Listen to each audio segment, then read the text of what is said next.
Hello guys, welcome to my vlog.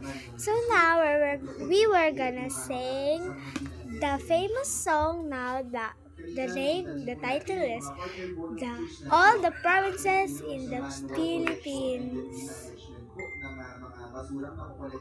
Le Let's go. So mauna din guys.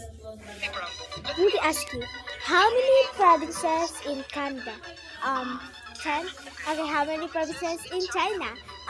23. How many provinces in the Philippines? I don't know.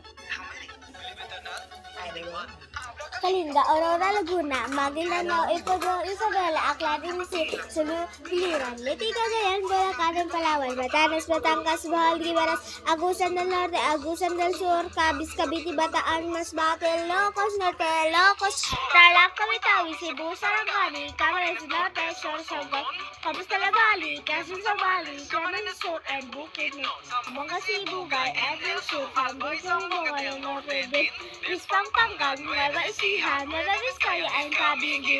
These are the Philippine provinces, and as zero in the world, come from one rock.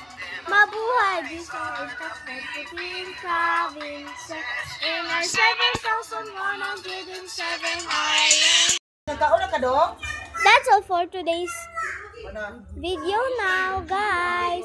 Bye-bye, and thank you, like and share and follow.